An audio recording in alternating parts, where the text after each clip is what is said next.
The Chicago Bulls get a dominant victory over a Clippers team that has been red hot over the last few weeks. They get a much-needed win, and they were dominant throughout most of that game after the first quarter. We're going to talk about it all and more, but you know what we got to do first?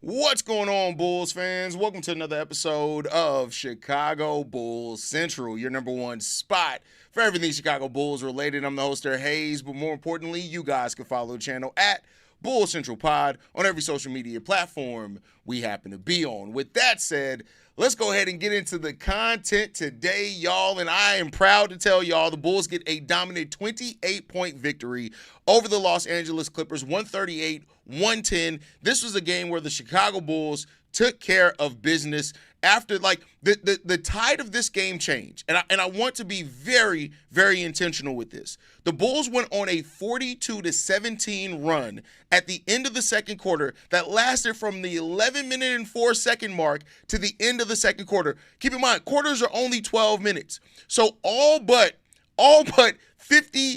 56 seconds in this second quarter, the Bulls were absolutely dominant in that they scored 45 points in the second quarter compared to only 19 for the Los Angeles Clippers, and that is where the tide of this game changed. And hey, for what it's worth for the Chicago Bulls, they did take their foot off the gas a little bit at the start of the second half. The Los Angeles Clippers went on a 25-10 run at the beginning of the second half, but then the Bulls responded with a 4-3 run and then an 18-6 run to get the lead back up by 19 points, and the Bulls never looked back at that point. So much so that the Clippers basically packed it in at the end of that game. They looked at what the Bulls were doing. The Bulls ran the Clippers out the gym in this one, and the Bulls used their pace, they used their youth, and they used their depth to take advantage of an older team in the Los Angeles Clippers, and the Clippers just never looked back. The Bulls just never looked back in this one.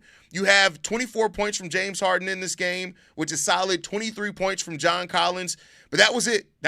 You had 12 points from Jordan Miller, 12 points from Zubac as well. No other player scoring double figures. Whereas on the other side of the ball for the Chicago Bulls, 7 players scoring double figures for the Chicago Bulls. You get 24 points from Coby White, who picks up off where he left off against the Brooklyn Nets, going 5 of 9 from the three-point line, 8 of 15 overall in this game, 6 assists, 1 rebound, 1 steal, and a block from Coby White. He did have 3 turnovers, but those 6 assists, that's a 2-to-1 assist-to-turnover ratio. We'll take that. Matas Buzelis, 8 of 14 from the field today, 4 assists, 2 blocks, a steal, only 2 rebounds, but he scores 21 points. We need every bit of that. 18 points from Ayo Dosunmu today, 4 of 5 from the three-point line, 7 of 10 from the field overall, 4 assists, 2 steals, 3 rebounds in this game. And then you got to talk about Tre Jones. Tre Jones with 15 points, 10 assists, 8 rebounds, almost a triple-double from Tre Jones. That's exactly what you need to see. This team overall performed about exactly the way that we need to. And when you look at those kind of gritty stats, right, the Bulls almost matched the Clippers in the paint, 60-54 as far as points in the paint. The Bulls were on the underside of that one. 34 fast break points for the Bulls, only 13 for the Los Angeles Clippers. 59 points off the bench for the Bulls, 39 for the Clippers, 19 points off turnovers, 19 for the Bulls and the Clippers in this game. But the Bulls put in work in this game. And you saw it when the Bulls were attacking the rim and they were moving without the ball. The Clippers could do nothing with them. Every time the Clippers got back into this game and got the lead is when the Bulls stopped moving off the ball. They stopped attacking the paint. And that is why that is something that I've been harping on for this Bulls team for so long. You have to continually move without the ball. You have to continually attack the paint. When you do those things, good things tend to happen for you for the Chicago Bulls. The Bulls have 38 assists on only 49 made baskets today. 55% shooting from the field, 50% shooting from the three-point line. The Bulls take 44 three-pointers in this game. They make 22 of them. We take 89 shots. We have 38 assists on 49 made buckets. That's what you love to see from this Bulls team. They did have 12 turnovers, but the Clippers had 16. So, you won the turnover battle, but you want to get those turnovers down. Ideally, you want to keep that about 6 to 8 a game. But the Bulls had 10 steals. We had 11 blocks as a team today. 11 blocks. I talked about it on today's daily episode, right? When Matas Buzelis and Jaylen Smith are on the basketball court together, the Bulls have the third best rim defense in the league. And that is why I will continue say, I don't know if it's going to happen, but I will continually say it. The Bulls need to keep Jaylen Smith in the starting lineup. When Josh Giddey comes back, I'd start Josh Giddey, Coby White, Matas Buzelis, Jaylen Smith, Nikola Vucevic. That's what I do. I think Jaylen Smith is offering more defense than Isaac Okoro. I think he definitely offers more scoring than Isaac Okoro. He's a better rebounder, all that type of stuff. Yeah, you lose something with point of attack defense if you move Isaac Okoro to the bench, but Jaylen Smith has been so fucking good for this Bulls team that it's been ridiculous. As a starter, it's been utterly ridiculous for this team when Jaylen Smith is on the basketball court. So I would love to see Jaylen get an opportunity to stay in that starting lineup even when Josh Giddey comes back. I don't know if that's the plan for him. I don't know if that's what the Bulls have in store for Jaylen Smith or if they've even thought about that with Josh Giddey's return coming imminent. But Jaylen Smith has had himself an absolute great run as a starter here for the Chicago Bulls, and I just don't know how you can deny it, man. When Jaylen Smith is on the court, the Bulls have a plus net rating of plus 7.1. When he's off the court, negative 6.2. The Bulls' offensive rating goes up from 113 when he's off the court to 122 when he's on the court. The Bulls' defensive rating improves by almost 5 points when Jaylen Smith is on the court for the Chicago Bulls. There's just no doubt about it. Jaylen Smith is having such a positive impact for this Bulls team that is absolutely, you cannot ignore it. And I would love to hear an explanation of why Jaylen Smith would move back to the bench once Josh Giddey comes back. I think that, and you look at what Jaylen Smith's been able to do without somebody who can create for a big like Josh Giddey can, man, listen, that could be the matchup, the lineup. When you talk about lineups in the NBA, you always want to find your niche, right? And Jaylen Smith and Nikola Vucevic, Jaylen Smith and Matas Buzelis on the court together for the Chicago Bulls has been tremendous. I'm going to go here and look it up, and I want to give you the guys' exact numbers with those guys on the court together. Because I'm telling y'all right now, you're going to be so surprised by what it is. Hold on, let me look it up. Let's go Jaylen Smith on, Matas Buzelis on. So when Jaylen Smith and Matas Buzelis are on the court together, they played 300 minutes together. So this is not a small sample size. 300 minutes is a pretty large sample size. When those guys are on the court together, the Bulls are plus 52 with a net rating of plus 11, an offensive rating of 122, a defensive rating of 111. Keep in mind, a 110 defensive rating would put you towards the top 10 to 12 in the league. We have a 17-15 record when those guys play over 20 minutes together. Jaylen Smith has absolutely earned being in that starting lineup, and you better damn well keep Matas and Jaylen Smith on the basketball court together. You talk about things that you can find wrinkles, things that can work for you, mismatches for other teams. The combination of both their shot blocking, both their link, and the switchability is something there that's amazing. It's something to that. And that is what you love to see from this team. That is what you need to see from them. Keep Jaylen Smith, and I see somebody like Jaylen Smith and Matas need to play together. I just have no doubt about that. And think about it this way. Eventually, you want Noah Essengay to be that starting four.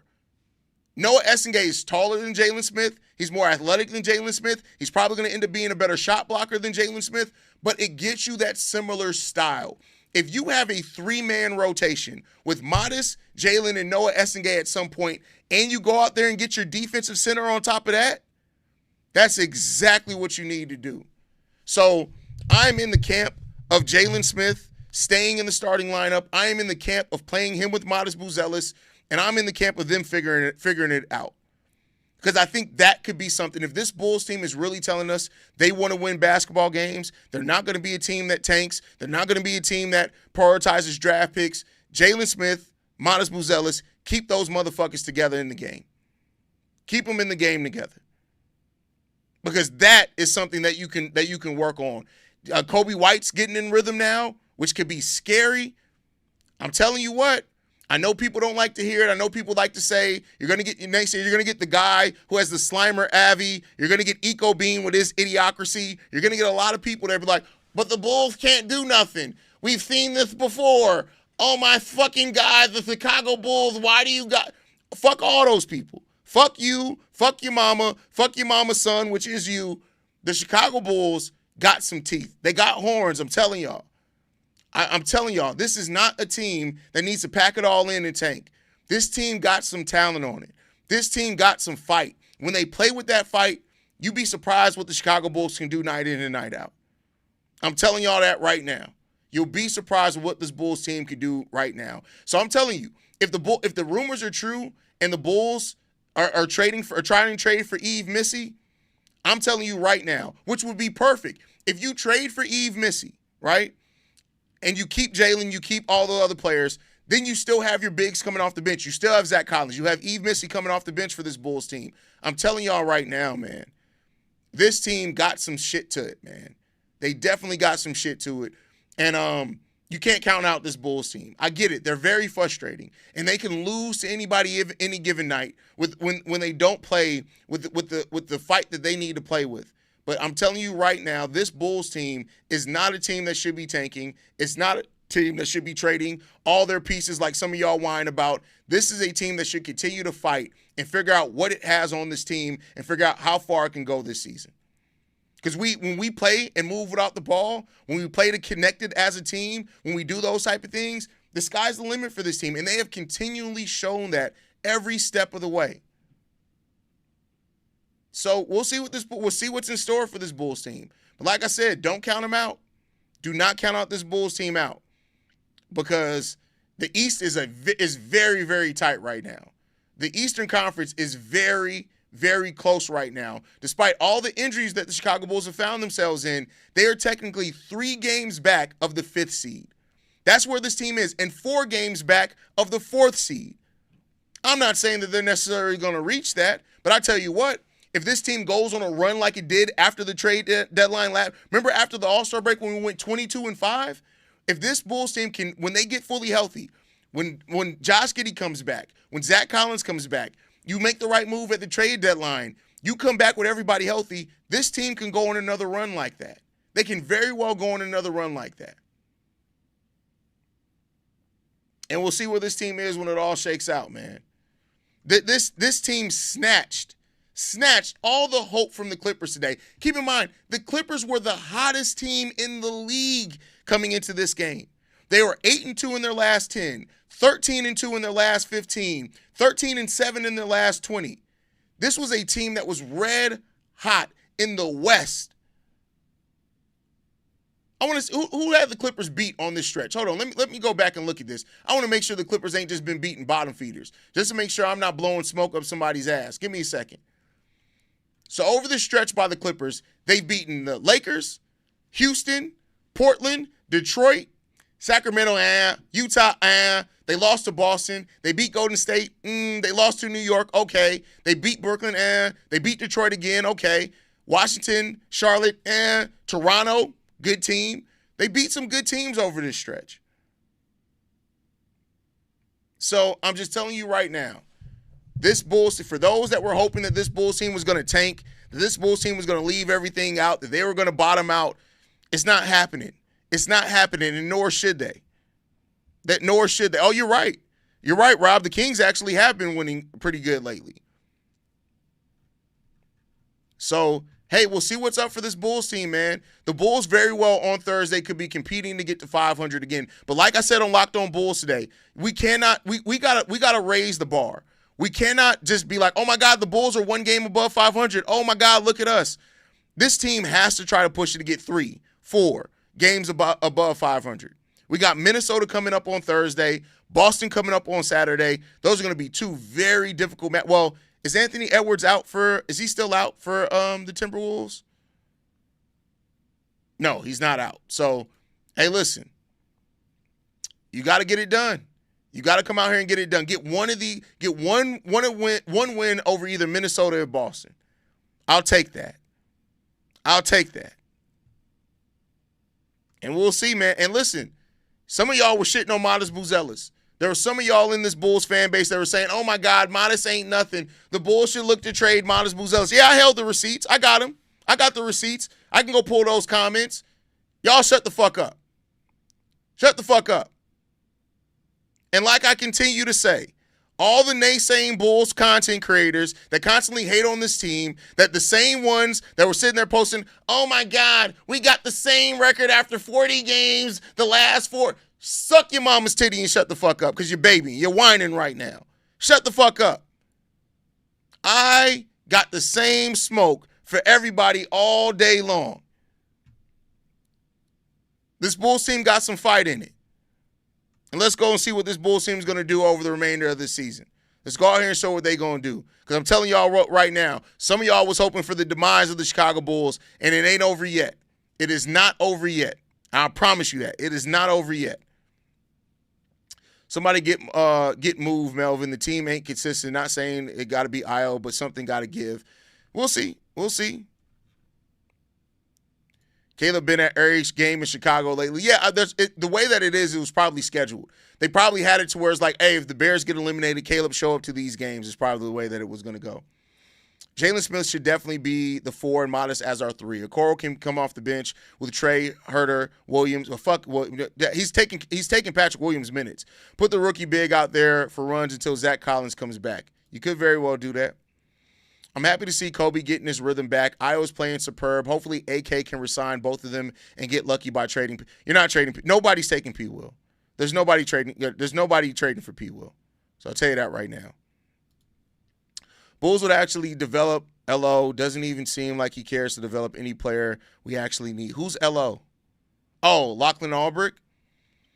I mean, you can't say that when he's developed Io and Matas. We'll see what happens with Lachlan Albrick. We'll see. I would love Lachlan to be getting more minutes right now, especially with Zach Collins out for sure. I mean, I can't even knock anybody who says that. When we hot, we definitely can knock some of these playoff teams out in the series. Problem is we don't say that. That's a very good point. But we also haven't stayed healthy yet either. All this can work if Matas turns into a superstar in the next 2 years. I mean, a superstar is different. Like he has to turn into just a damn good player first, right? Like there's only like 3 or 4 superstars in the league. So I'm not looking at him turning to a superstar. But if Matas does develop into your best player, you never know what you're going to have there. Hayes, if you trade for Missy, you don't have to find your center of the future. No. I disagree with that. Yves Missy, up until this point, has not shown that he can be a consistent starting center in this league. So I think that what Yves Missy does, it gives you flexibility to get a center the style that you need now and still find your center of the future. I have not seen from Yves Missy yet anything to me that says he can be a starting center of the future yet. I'm just being honest with that. Now, that doesn't mean he can't be damn good. That doesn't mean he can't be rotational. That doesn't mean he can't be a key piece. But to me, Yves Missy feels like Amir Sheik.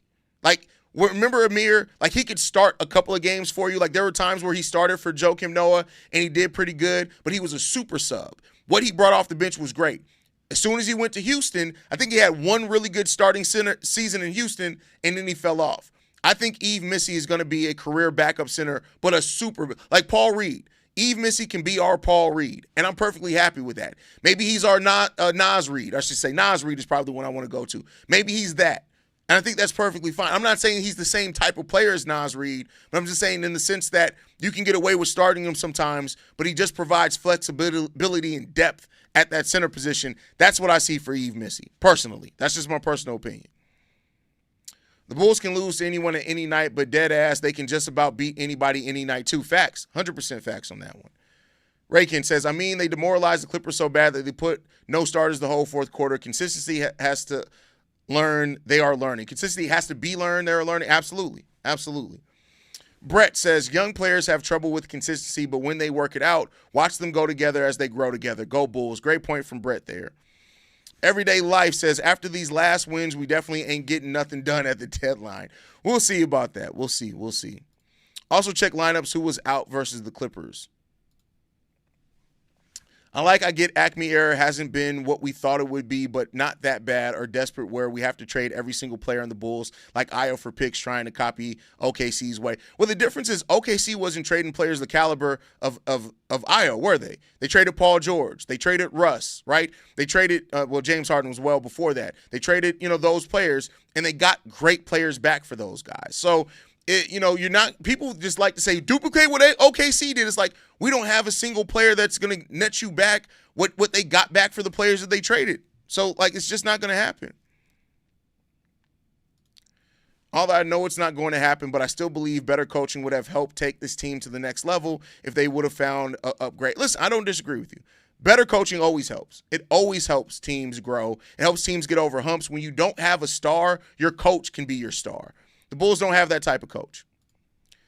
Giddey, Matas, and Noah's development is key. If they can pan out, the Bulls will be in good shape. Don't disagree with you. I don't disagree with you at all. What will the Bulls have to give up for Missy? I think just the Portland pick and matching salary.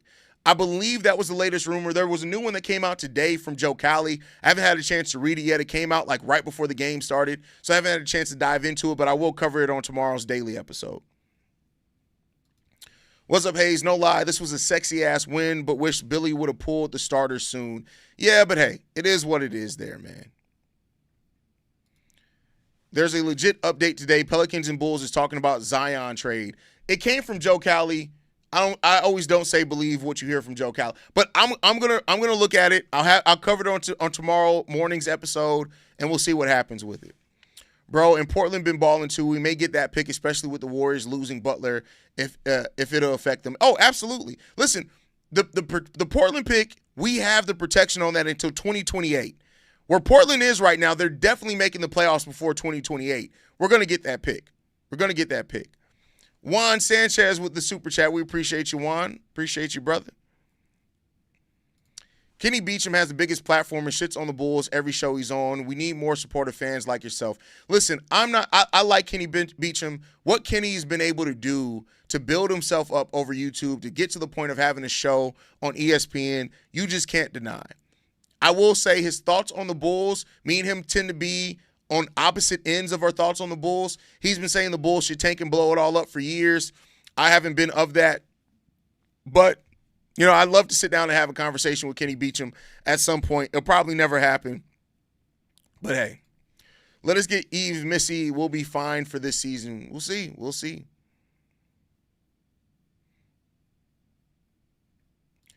Missy rumor could be a smokescreen to get a better trade with the Wolves.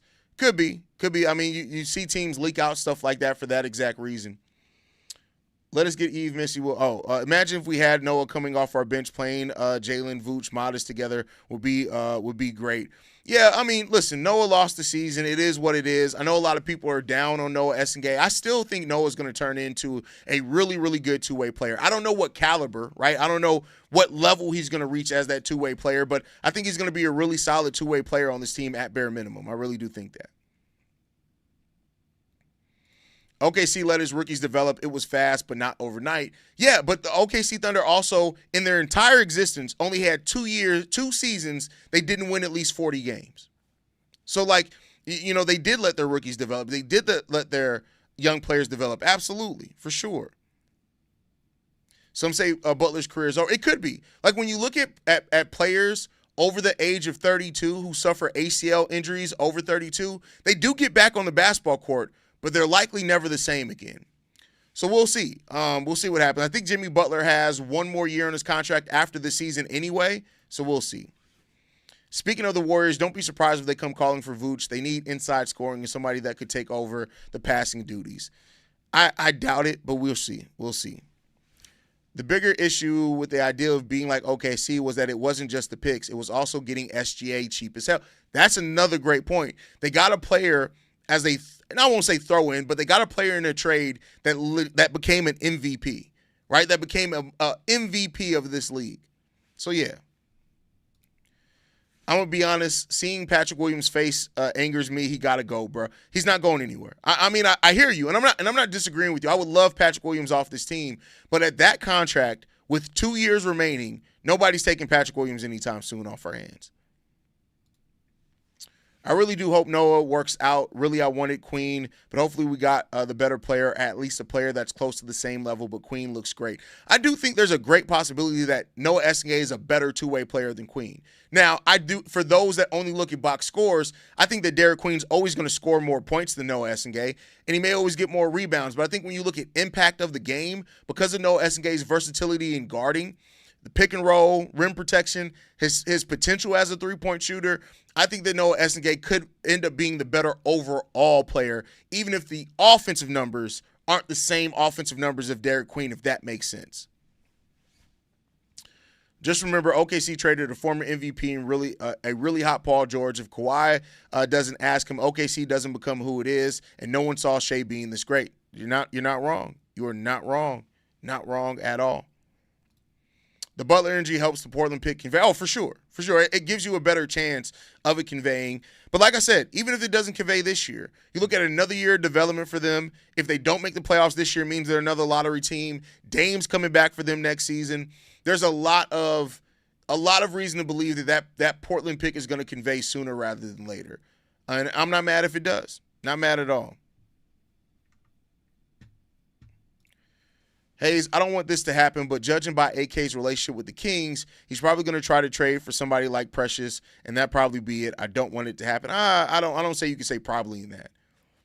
Yeah, we have a trade relationship with the Kings. Over the last 2 years, we've each made a move with the Kings, but I don't know if that means that he's just going to target. Like, keep in mind, we've dumped players off on the Kings, not the other way around. So I don't know if that's something that you could just say probably about there, Shay.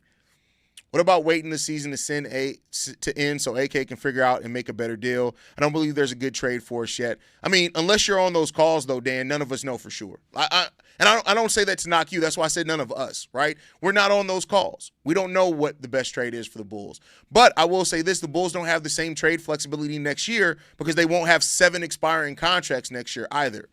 So we'll see. We'll see. I'm not saying you're wrong. I'm not saying you're right either. I'm just saying that we don't know yet, and we'll see. I'd rather roll the dice on Noah's potential than have taken Queen. I mean, not a lot of people are going to say that and agree with you on there, but I just don't think Derek Queen is doing what he's doing right now on the Bulls. He's ball dominant. He's not overly efficient. I mean, he's a hell of a talent, right? But I don't think that Derek Queen basically is a younger, more athletic, shorter version of Vooch. And I do think that they're going to have similar careers in the sense that I think that you're going to see Derek Queen offense and rebounding be really good and keep growing and growing and growing, but you're going to get to a point to where it's like, all right, but what about the defense? And I think that that's going to eventually happen in Derek Queen's career. Now, is Derek Queen probably going to have a better overall career than Vooch? Maybe. We'll see. I do think he's a smarter player. I do think he gives more effort, and we'll see what happens there. And last thing I want to say is Dalen Terry figuring it out, been playing well for over a week now. I mean, listen, I don't even know if we can say figuring out. We just don't play him a lot of minutes. We don't play him a lot of minutes. So you never know what a player's going to do and grow when they get more opportunities, so we'll see.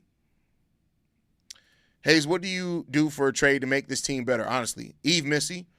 I really do think an Eve Missy trade makes this team better. I think you can make a trade for Eve Missy without giving up much of your core, and you can add that to this team. I think he brings tons of rim protection. He's only playing 18 minutes per game with the Pelicans. I think he's averaging like 1.8 blocks per game or something like that.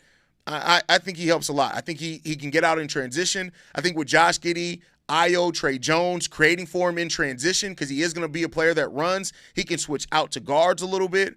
I think he really helps this Bulls team quite a bit.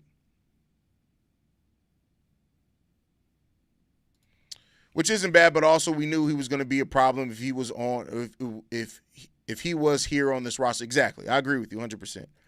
I mean, Noah could be a good player, but I still think we should have took Coward. Coward was off the board before we drafted, so we didn't have a chance to draft Coward. I do think that the Bulls probably would have drafted Cedric Coward if he was on the board over Noah Essenga. Just by some of the things that I've heard, I think that would have been, if Memphis wouldn't have took him and the Bulls, because Memphis picked right before us, right? Or no, Atlanta picked right before, whatever. But it was right before us. If Cedric Howard and Noah Essengay are both on the basketball court, I do think we take Cedric Howard personally. That's my personal opinion. Hayes, if I'm AK, I wonder, I would consider looking for a trade for Vooch, because with him being a free agent, I don't know if he comes back next season. Well, they have been looking for trades for. What do you mean? Shay, have you been in this world? Do you live in the world like that we live in? Are you from the upside down? Because they've been trying to trade Vooch for 2 years. Nobody wants Nikola Vucevic right now. And I think part of the reason is why even match salary for Nikola Vucevic when you can just wait until the offseason and give him part of your mid-level exception? I just don't think those deals are going to be there. I don't think they're going to be there for him. At worst, Quinn would be like Vooch, in my opinion. It's why I really thought AK would take him, because of the similarities. But maybe not drafting him means they're going to go with the defensive center next iteration of this roster. I do think that. I think that because we heard that they weren't necessarily high on Derek Queen in the draft combine process. So I think that does mean that they are kind of looking that if they're going to gear towards a different type of center, that they want a more defensive-minded center, especially if you plan on Coby and Josh Giddey being your backcourt. I think you have to have a defensive-minded center in that spot if that's going to be your backcourt, because they're just not good at pick-and-roll defense. Personal opinion, but I do believe that. So, we'll see what's going to happen there. But all right, that's it. I'm going to wrap it up. I appreciate you guys for tuning in to this post-game show. Make sure you guys are following us at Bull Central Pod. You can send us any feedback, questions, comments, concerns, bullcentralpod@gmail.com. And lastly, if you want to leave a text message and our voicemail for the mailbag, the number to do so, 773-270-2799. We're the number one spot for everything Chicago Bulls related, and I'll catch you guys the next time I feel like making a video, which is probably going to be tomorrow morning. Love you guys. Go Bulls. See Red, y'all. Peace. This has been a presentation of the Break Media.